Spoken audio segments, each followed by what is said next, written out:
Pay close attention. The news you're about to see is fulfilling Bible prophecy.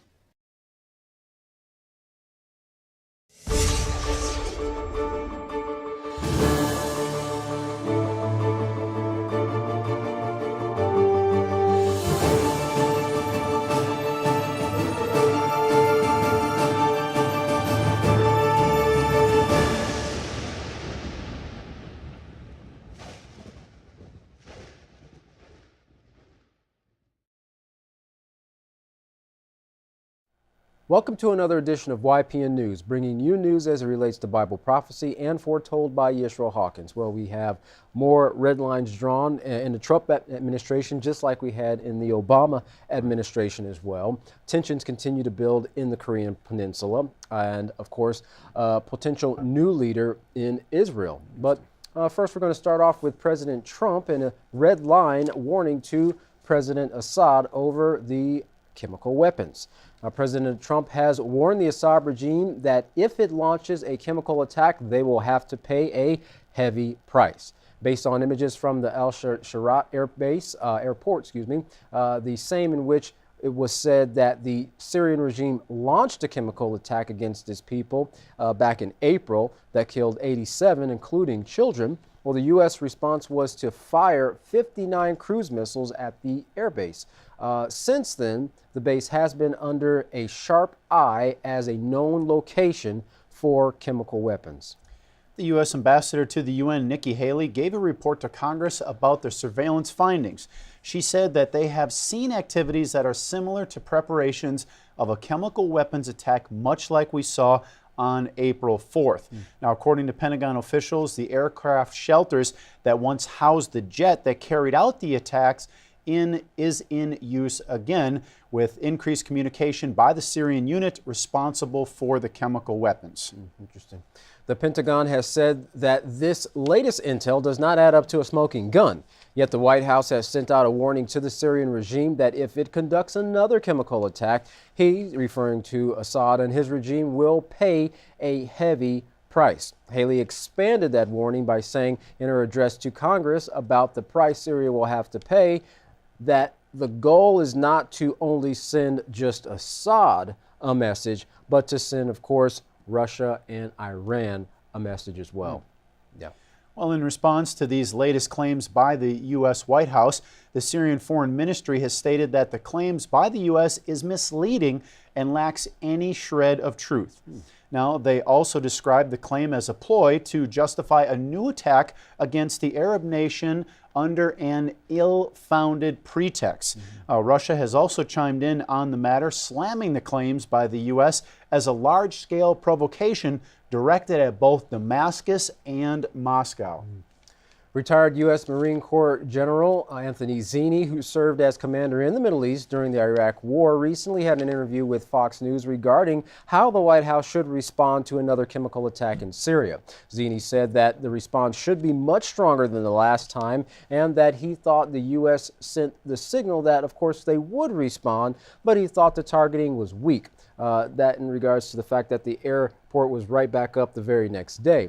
He said, so the significance of a second strike would have to be much greater. Zinni added that he'd like to see more of a NATO response to this conflict, along with Article 5, quote, an attack on one is an attack on all. Well, in regards to a preemptive strike, he said, I think if we know certainly that they're mixing the chemical weapons, preemptive strike would be a responsible way to go with better targeting of command and control facilities, things that would really hurt Assad in the long run. So if the message they sent before wasn't strong enough, this time it sounds like they're really going to send a message. Interesting. Well, the Iranian Secretary of Supreme National Security Council, Shahani, has warned the U.S. against launching new attacks on Syria. This statement came a day after the U.S.'s statement to launch attacks on the Syrian regime if Syria again used chemical weapons. Shahani said the U.S. was playing with fire. Some pretty strong words there. And any attack, referring to attack on Syria, would be in violation on Syria's sovereignty. He also said the U.S. is trying to cover the losses of terrorists by making such baseless accusations. Shimhani concluded by saying that if the U.S. is honest about its claim about chemical weapons, it should give the findings to international inspectors so that an impartial side can actually verify the claims. And in fact, a number of members of the Security Council, UN Security Council, actually requested that very thing. Let's turn this information over to the Security Council, let them take a look at it, and let's get some inspectors out there to see what actually took place. Which the U.S. has so far denied. Yeah, they won't have anything to do with that. Well, Syria and its ally Russia are accusing the U.S. of creating provocations. Syria's foreign ministry said in a statement that it rejects the U.S.'s allegations that the Syrian army is preparing for another chemical attack.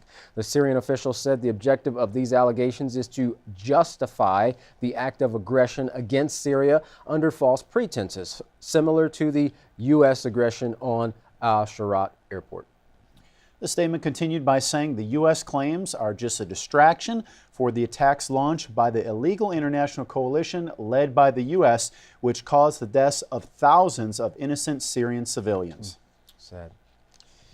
Well, although the circumstances in Syria are undoubtedly still very tense, there are some people who believe the region has become safe enough to return. Larry McGee has the details for us concerning that story and several more. Larry, what do you have for us today? Many Syrians are returning home this year with the thought that the nation has become more secure over the last several months. The number of those returning has been estimated at over 440,000, with at least 31,000 also returning from neighboring nations. Meanwhile, the unstable and complicated web of allies and foes at work within the nation continues to rage. For nations like Turkey, the goal is an undivided Syria, free of mercenaries, with the administration of President Bashar al-Assad ousted. In what is being called a show of force, the Turkish military launched assaults in northern Syria against its Kurdish enemies of the YPG. The matter is made sticky by the fact that both groups are supposed to be U.S. allies. The move by Turkey is said to be payback for a YPG attack carried out against fighters allegedly connected to the Turkish government. In a statement released by Turkey, officials stated that the nation fired back within the boundaries of international law and warned further yet that they would retaliate against any cross-border shelling from any area held by terrorist groups. The issue is that the YPG is affiliated with the Kurdistan Workers' Party, or the PKK, and while the US, the EU, and Turkey considers the group to be terrorists, the YPG continues to support them, and the US continues to support the YPG. That has been an increasing source of conflict between Turkey and America. America's conflict on the Korean Peninsula is growing more intense, with President Trump declaring that the era of strategic patience with North Korea is over. The president says he has been communicating with Japan, South Korea, and its other partners around the world on a range of diplomatic, security, and economic measures to protect U.S. allies and its citizens against the menace known as North Korea. The incumbent leader stated that the U.S. is also calling on other regional powers and all responsible nations to join the U.S.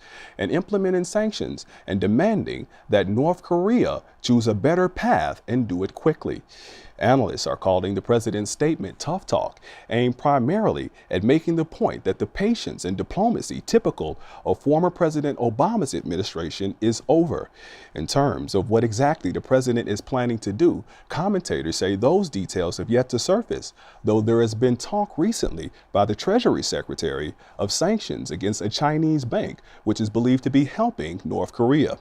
South Korea's President Moon Jae-in is in the States this week, asserting that his country is strongly committed to resolving the issue of North Korea. The South Korean head says the nuclear issue needs to be solved first, and that the new South Korean government will exert all of its efforts to resolve the North Korean nuclear issue based on the firm ROK-US alliance. The leader stated that he has a plan in place and a strong commitment to do so. And during the process of realizing his government's plans, he stated, you will be able to invest in South Korea. And further yet, he stated, you will also gain an opportunity to invest in North Korea at some point in the future.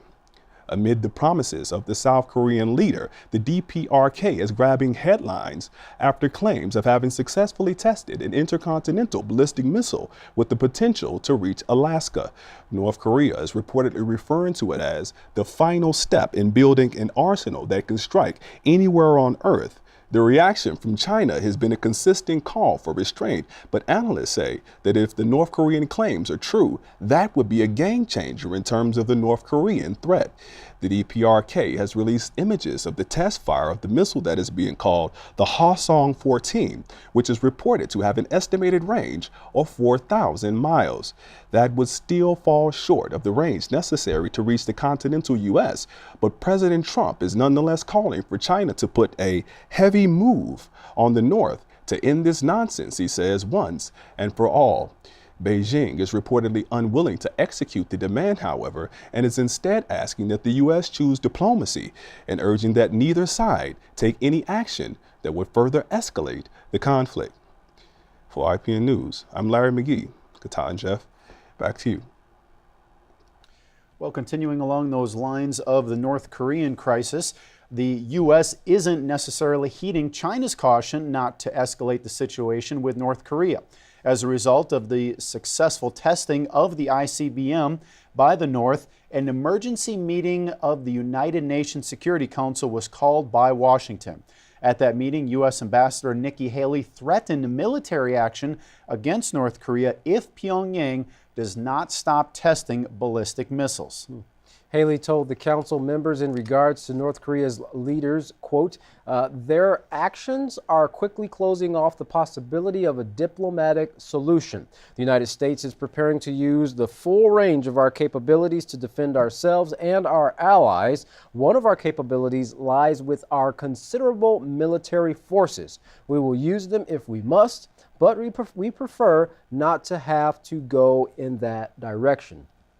The U.S. ambassador to the UN also suggested that her country might put sanctions on any states with ties to North Korea. Already, the U.S. has announced sanctions against the Chinese bank because of alleged money laundering for Pyongyang. While many political analysts are questioning this move, the U.S. is attempting to put more pressure on China for their assistance with North Korea.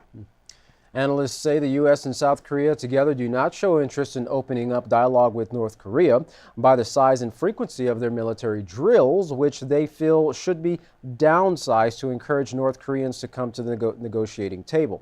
But just the other day, after North Korea tested its ballistic missile, the U.S. test-fired more ballistic missiles in a joint drill with the South. So we're still seeing, even though it's kind of indirect, a tit-for-tat between the two nations. That's right. Well, China and Russia are also appealing to the U.S. to suspend its large-scale joint war games with South Korea. And as a trade-off, they say they could get North Korea to stop its missile and nuclear programs. Now, Moscow also came out warning Washington that it's unacceptable to use North Korea's recent ballistic missile test to justify military action against the country.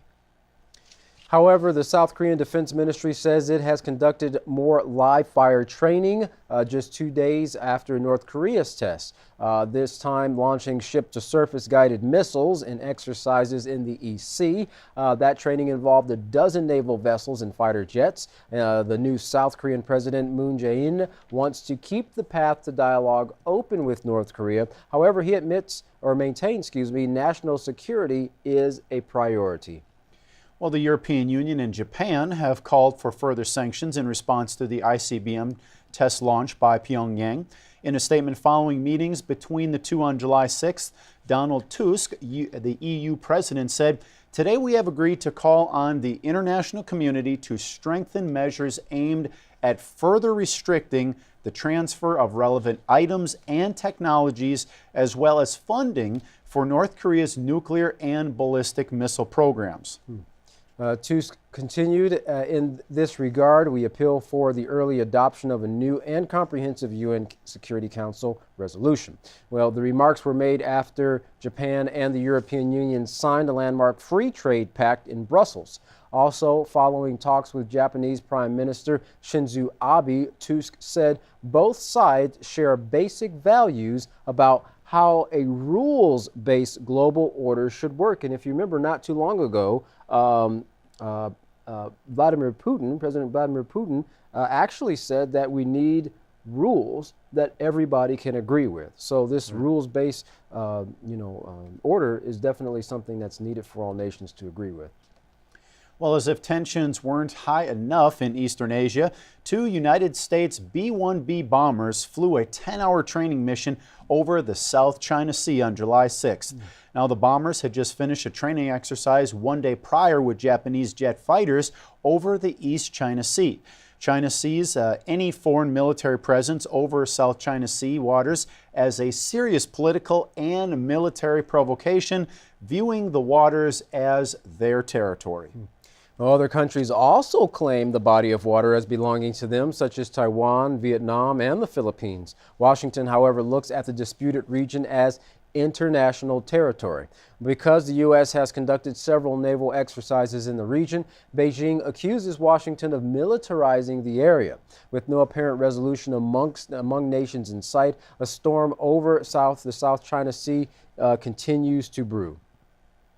Well, moving west now to the Middle East and the nation of Israel, the country's Prime Minister, Benjamin Netanyahu, is facing allegations of receiving gifts from businessmen.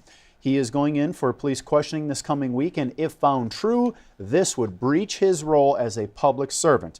But Benjamin Netanyahu's office has denied any wrongdoing. The Prime Minister himself made a statement to all those opposing his leadership, including the media, saying, "I want to tell them, wait with the celebrations. Don't rush. I've said it before and I'll say it once again. There will be nothing because there is nothing. You will continue to release hot air balloons into the air, and we will continue leading the state of Israel." Well, according to Israeli newspapers, Netanyahu will be questioned concerning gifts worth hundreds of thousands of shekels given to him by Israeli and foreign businessmen. Netanyahu has been in power off and on for the past 21 years. Well, several scandals have come up over those years concerning the 67-year-old leader and his wife, including investigations into the misuse of state funds. The family has also been audited to examine their spending on everything from laundry to ice cream. The couple maintains they have done nothing wrong. While this new round of questioning does not look great for the Israeli leader, commentators in Israel say things like this have come up many times in the past. But even so, prime ministers have continued to govern in some cases for years. So it looks like nothing may come about, but who knows? Yeah. Well, there is a strong opposition to Netanyahu's government, though. Once an ally and his former finance minister, Yair Lapid, now head of the Israeli centrist opposition party called Yesh Atid, with a surge in violence taking place in Jerusalem and renewal of Gaza rocket fire, Lapid is blaming Prime Minister Benjamin Netanyahu as the problem. Lapid has been campaigning heavily to present himself as one who could lead Israel into a more secure situation.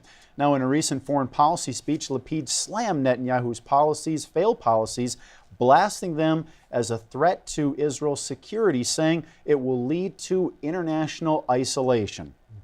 Lapid is pushing for Israel to withdraw from settlements, separating themselves from Palestinians, and putting forth an effort to make peace with the entire Arab world. Lapid has presented his plan for a regional agreement with moderate Arab states that will separate Israel from the Palestinians and preserve its security interests. This is in sharp contrast to Netanyahu's policies. He also endorsed for the first time the 2002 Saudi Peace Initiative, calling for an international summit to jumpstart the process. Lapid told reporters 13 years now formal Israel has neglected this initiative and failed to respond to it. And it's time for us to understand that this is a positive initiative that we can work with. While the Israeli public is exhausted with the Palestinian conflict, Lapid is attempting to reintroduce a nearly non-existent debate. He believes, however, it's all about leadership, and he is working to lay the foundation for himself to replace Netanyahu. Well, in a recent interview with Bloomberg, Yair Lapid talks about the new U.S. administration in the White House, Donald Trump, and his first international trip to the region. Lapid supports the two-state solution and shares his ideas about how to reach a peace agreement between Israel and the Palestinians. Take a look at this video. So Yair Lapid, head of the Yesh Atid party. There was a lot of expectations from President Trump when he took office. It's been several months now. He's making his first visit to Israel next week. What are you expecting him to do when he's here? Well, first of all, we are encouraged by the fact that he has decided to make his first international trip here. And we didn't miss the fact that, he's traveling to the capitals of three major religions. And we didn't miss the fact that, he's traveling to the capitals of three major religions. I mean, he's going to be in Saudi Arabia, Mecca and Medina, Jerusalem for the Jews, Rome, Vatican. So it has symbolic significance and symbolic works in these areas. And the fact that he has shown interest in trying to restart negotiation towards an agreement with the Palestinians I don't know if it's reassuring, but it's encouraging. Well, anybody can start negotiations, but do you think that Trump is the deal maker that can actually bring a deal to this region? Well, we don't know yet, but not doing anything is also a choice, and it is usually a bad one. And the fact that he wants to be proactive, and the fact that after quite a long time that nothing happened, somebody is trying to push some sort of an envelope is a good sign. Listen, we are living next to each other, and it's no secret I'm a great supporter of the two-state solution. So the Prime Minister, one of his main points is that until now the peace process has been kind of handled backwards, that there's this idea that you make peace with the Palestinians and the rest of the region will fall into place. He says, you make a regional peace and then the Palestinian part of the puzzle will fall into place. Which of those two approaches do you think makes more sense? Well, it's a combination of the two. I've been talking now for 2.5 years about the concept of a regional conference as the gate for a process. Because there are players there that are going to be game anyway. I mean, you cannot talk about Gaza, for example, without involving the Egyptians because they have a border with Gaza. You cannot talk about the Jordan Valley without involving the Jordanians. You cannot talk about establishing a Palestinian state without the Saudis and the Gulf states who are supposed to sponsor and help the establishment of the state. So they are there anyway. And therefore, it makes sense to start. And you know what? I say something else. You have to remember that since the Oslo Accords, there have been 11 rounds of bilateral talks. All came up to the same nothing. I was deeply involved in the last one because I was still in government. So we need a different dynamics. We need a different mechanism. We need a different approach. And the regional approach is the right approach. Now, the Sunni Arab countries are telling us, yes, we're willing to be part of it, but no, you will not have an agreement with us before you have an agreement with the Palestinians. This must come together, and I accept this. So we should go to a regional conference and start from there. Mm-hmm. Have you had contact with members of the Trump team that are involved in the negotiations? Or? Well, I've talked with Ambassador Friedman, who is actually, I think, landing today or tomorrow. Today. Here in Jerusalem, and we've discussed this, but still, this is a very new administration. My contacts are more on the Hill. Okay. And, hanging over this government is the investigations of the Prime Minister. What's your assessment how long this government will last? Yes, these are two very separate issues. I'm not going to comment on the Prime Minister's investigation, especially sorry, or not international and foreign press. But I've said in Hebrew, so I can say this in English, I don't see a lot of Jews in this government. So I have to work according to some assumption. So our assumption is that the government will hold until the end of this year and not more. I see. I have to work according to some assumption. So our assumption is that the government will hold until the end of this year and not more. I see. I have to work according to some assumption. So our assumption is that the government will hold until the end of this year and not more. Well, certainly an interesting, some interesting comments there from Mr. Lapid. And as we heard, he is a supporter of the two-state solution, which many feel is the only way to achieve peace between the Israelis and the Palestinians. Well, Yisrael Hawkins has also been pushing for a peaceful solution in Israel, and is in fact has written many articles on the peace process, including the June 2017 issue of the Prophetic Word magazine. Now, that particular magazine article focuses on the Oslo Peace Accord and its future role, and actually how it ties into the soon coming prophecies. So if you would like to learn more on how you can receive this article, please contact the House of Yahweh, and when you do, don't forget to request your free Prophetic Word magazines, the other magazines, and monthly newsletters. Here's how. To contact the House of Yahweh, you can write them at the House of Yahweh, P.O. Box 2498, Abilene, Texas 79604.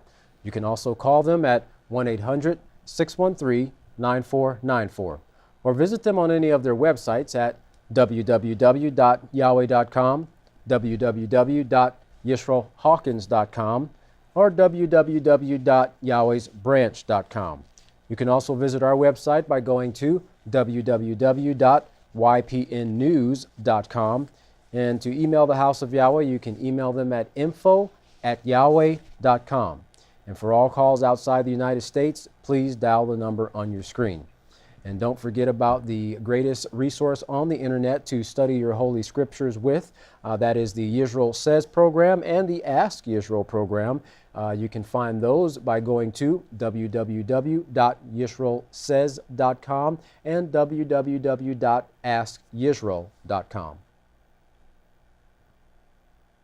Well, don't go anywhere. Up next is Yisrael Hawkins bringing you another exciting message based on the Holy Scriptures and soon coming Bible prophecy being fulfilled.